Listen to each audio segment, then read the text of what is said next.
Hello dear student, I am Varun Nishad from LPM Public School. In this video, we are revise the chapter 3, how do organisms reproduce. So, your chapter that is how to do organism reproduce.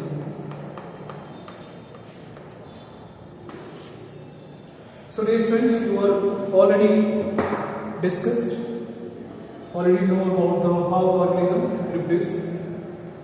So first, what is a reproduce term? The production of new organism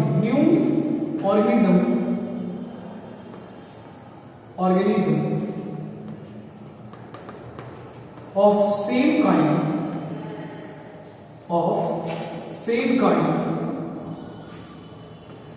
is called reproduction.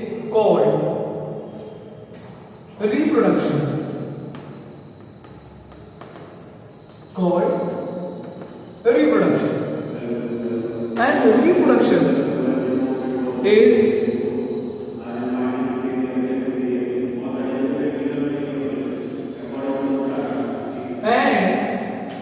important terms.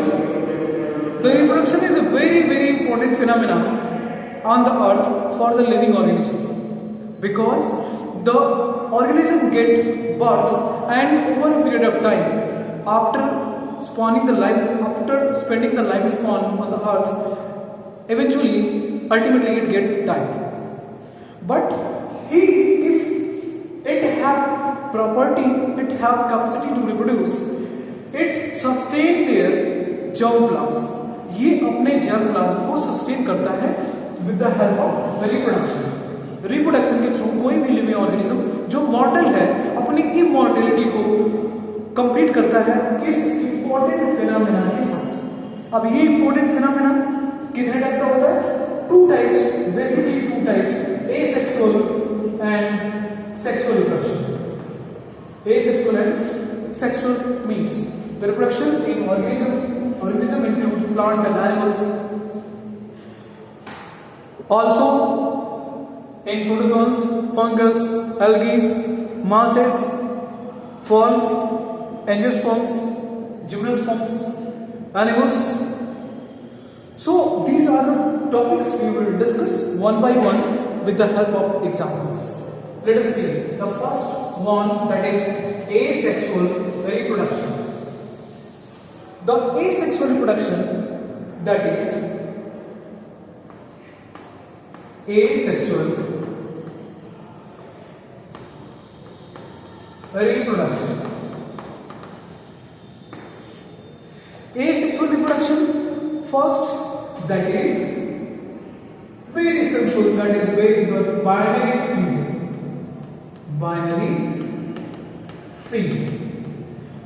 fission takes place. एक simple cell है और after maturity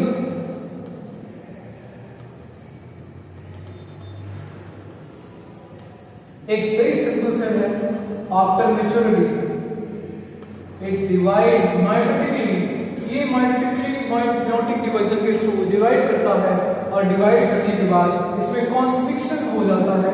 constriction होने की वजह से, और ये इसमें भी कॉन्स्ट्रिक्शन होता है, और कॉन्स्ट्रिक्शन होने के बाद ये टू इक्वल हॉल्स में ब्रेक हो जाता है, और टू इक्वल हॉल्स में ब्रेक होना ये कहलाता है binary fission. After maturation the single cell get split into two equal halves after karyokinesis as well as cytokinesis. दो चीजें होती हैं बाइनरी फिशन में. पहला होता है karyokinesis और दूसरा होता है cytokinesis. तो karyokinesis किसके लिए बोल रहे हैं? कैरियो. तो कैरियो जो होता है वो होता है कैरियो का मतलब होता है न्यूक्लियस, और काइनेसिस का मतलब होता है splitting or divide.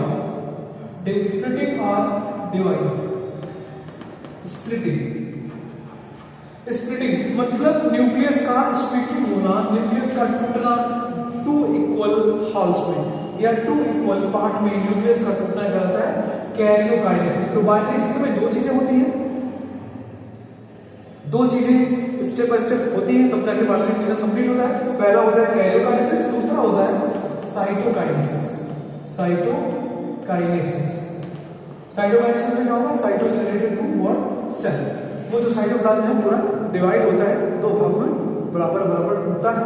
तो पहले कैरियोकाइनेसिस होगा, यानी कि पहले न्यूक्लियस डिवाइड करेगा, उसका मैसेज जाएगा तो साइटोकाइनेसिस होगा, यानी कि साइटोप्लाज्म दो बराबर बराबर भागों में ब्रेक होगा, स्प्लिट होगा। तो इस तरह से पहले कैरियोकाइनेसिस देन साइटोकाइनेसिस। तो कैरियोकाइनेसिस और साइटोकाइनेसिस होने के बाद इसमें होता है आपका बाइनरी फिजन। और बाइनरी फिजन किसमें देखने को मिलता है, तो बाइनरी फिजन स्पेशली अमीबा में देखने को मिलता है, अमीबा। नेक्स्ट आपका नेक्स्ट जो पॉइंट है वो है मल्टीपल फ्रीजन।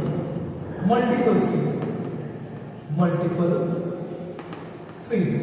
तो मल्टीपल फ्रीजन जो है वो पाया जाता है किसमें, प्लाज्मोडियम। किसमें होता है, Plasmodium.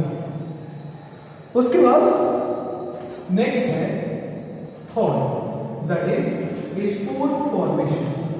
Spore formation, spore formation किसमें होता है, तो स्पोर फॉर्मेशन क्या होता है कि एक सिंपल फंगल बॉडी है, simple fungal body for example Rhizopus, ये क्या करता है कि एट और मैच्योरेशन टाइम, अपने मैच्योरिटी के टाइम क्या करता है कि ये एक सेल डेवलप करता है और उस सेल के ऊपर इस तरह से कुछ इसके ब्रांचेज होती हैं, कुछ इस तरह से ग्रो होता है और स्ट्रक्चर बनाता है। और स्ट्रक्चर बनाने के लिए ये डबल वॉल जैकेट वाला स्ट्रक्चर होता है, इसमें छोटे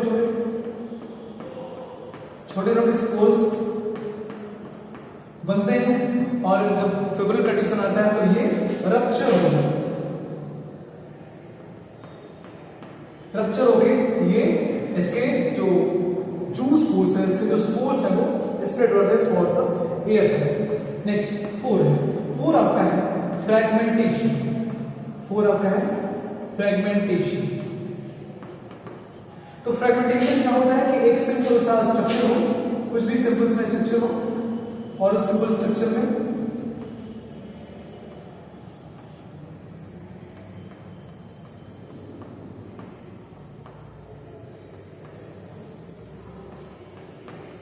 एक सिंपल से स्ट्रक्चर में देखेंगे आप इस तरह से सीढ़ी नुमा जो है उसमें क्लोरोप्लास्ट होता है, लैडर टाइप कुछ इस तरह से इस तरह से इस तरह से, ये मतलब देख सकते हैं आप, ये इस तरह से इस तरह से इस तरह से इस तरह से, ये सब क्लोरोप्लास्ट है।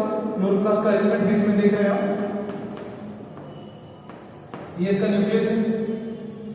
तो ये स्पाइरोगाइरा एल्गी है और एक भी फ्रैगमेंटेशन यहां से ब्रेक होता है या फिर यहां से ब्रेक होता है, and every fragment breaking fragment it able to convert it into new fragmentation of Spirogyra.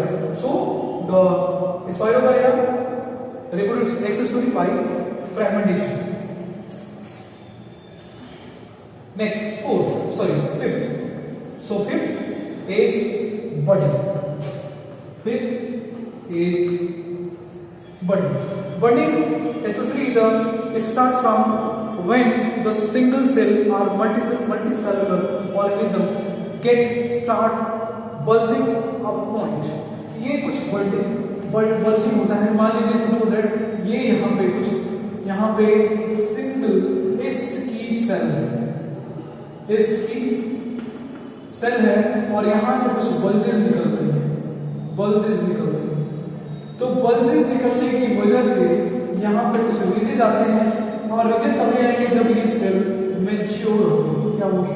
Mature होगी, नरिशमेंट इसको मिलेगा, तभी ये सेल मैच्योर होगी, बडिंग बनाएगी और बडिंग पर बड्स सब निकलते हैं।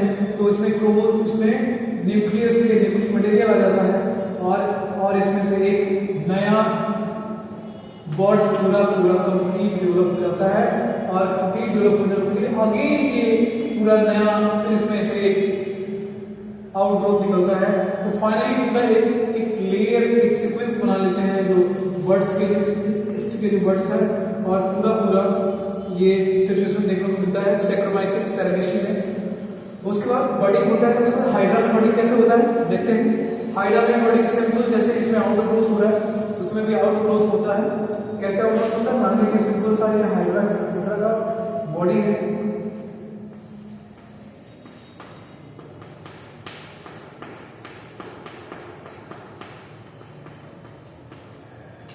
तो हाइड्रा का जो अरेंजमेंट है,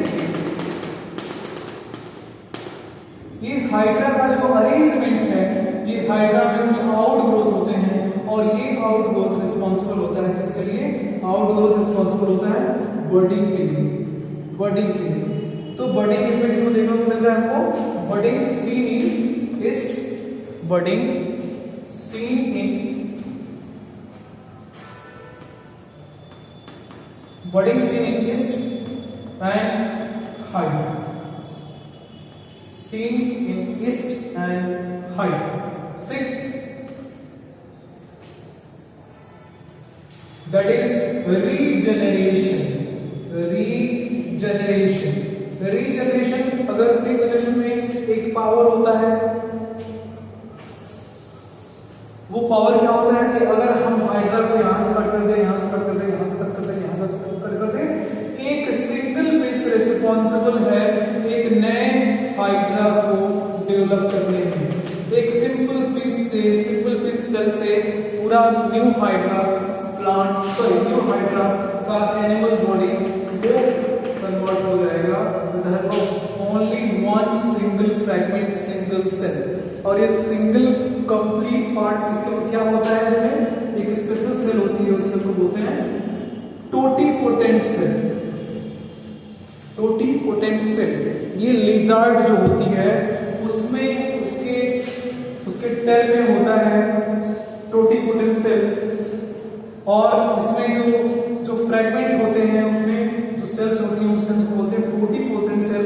it has highly regenerative cells, it carry the regenerative genes to complete their remaining part of the body. अब इसमें एक और एनिमल्स है, उसको इंक्लूड करना है हम लोग। वो एनिमल्स, उस एनिमल का नाम है प्लेनेरिया। जो प्लेनेरिया एनिमल्स हैं,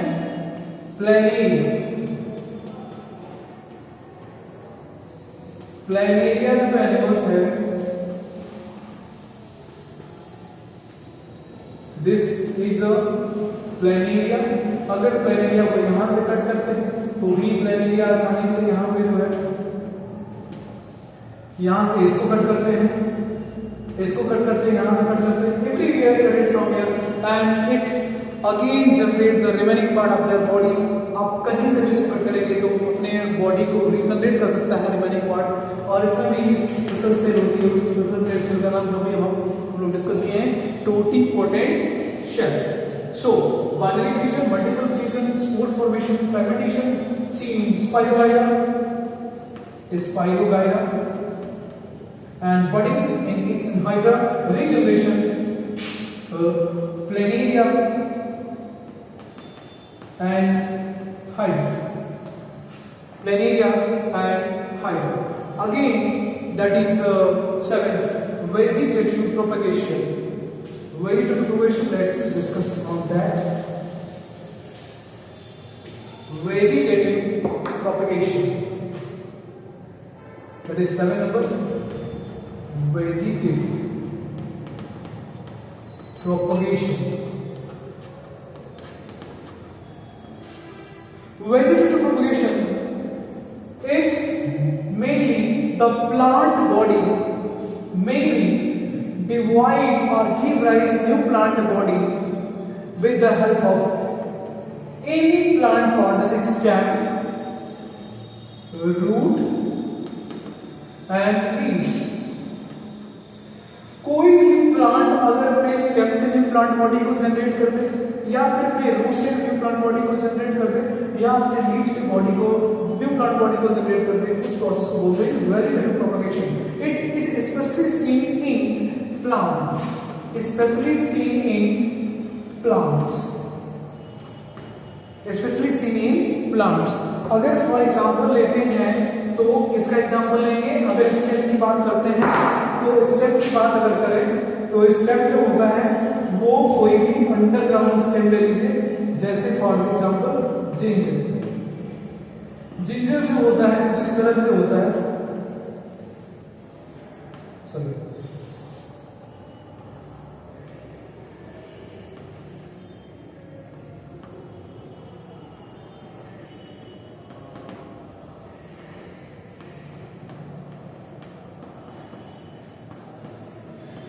जो अदरक का होता है कुछ इस तरह से राइजोम्स निकले होते हैं, कुछ यहाँ से रूट्स निकले होते हैं, बट ये होता है स्टेम में। पूरी बॉडी जो है उसकी स्टेम होती है। जैसे ही स्टेम को हम अंडरग्राउंड द सॉइल करते हैं, यहाँ से रूट्स निकल आती हैं और ये रूट प्रॉपर फंक्शन करने लगते हैं। जब प्रॉपर फंक्शन करने लगती है न्यू प्लांट बॉडी जनरेट हो जाता है। एक एक नोड से नया प्लांट बॉडी जनरेट होता है। उसके बाद रूट्स को प्लांट पार्ट्स को कुछ करना नहीं होता है, कोई कटिंग या लेयरिंग ऐसी कोई बात नहीं होती है। हाँ देखिए, नेचुरल फिनोमेना है रूट से मान लीजिए कोई ऑनियन का बल्ब है आपके पास, ऑनियन का बल्ब है।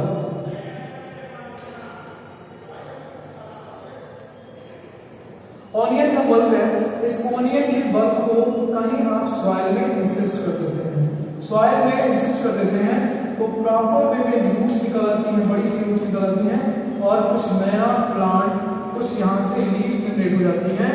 और जब लीव्स जनरेट हो जाएंगी, यहाँ से लीव्स जो जनरेट हो जाएंगी, ये एक लीफ फिर उसके बाद यहाँ से भी डिवीजन होगा और यहाँ से धीरे धीरे गल जाएगा और गलने के बाद यहाँ से नया दो अलग अलग बल्ब्स निकल आएंगे। टू न्यू बल्ब्स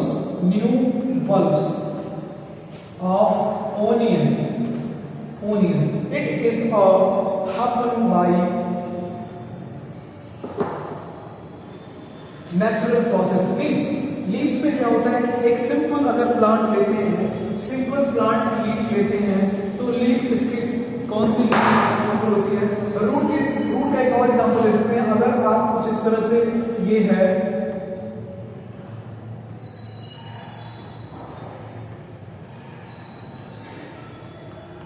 इस तरह से अगर मान लीजिए स्वीट पोटैटो आपके पास, sweet potato after cutting in some small pieces, if you pour into the soil, every pieces generate its own roots and later it emerges their leaves or small stems which is called peduncle. So कुछ time बाद ये pieces होंगी sweet potato की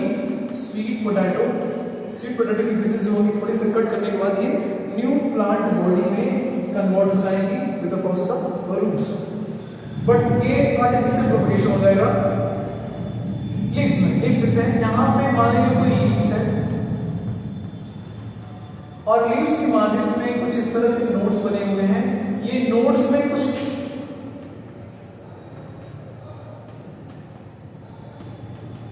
इस nodes में होते क्या है, नोड्स में फूड मटेरियल कुछ स्पेशल न्यूट्रिशन इकट्ठे हो जाते हैं और न्यूट्रिशन इकट्ठा होने के बाद क्या होता है कि यहाँ से एक न्यू प्लांट सप्लिंग जनरेट होता है और सप्लिंग जनरेट होने के बाद ये पूरा डी अटैच हो जाते हैं। तो डी अटैच होके ये फॉल होके नीचे से एक नीचे ग्राउंड में अटैच होके ये नए प्लांट बॉडी को जनरेट करते हैं। So this is the phenomena of leaves. Another topic will discuss in the next video. Thank you.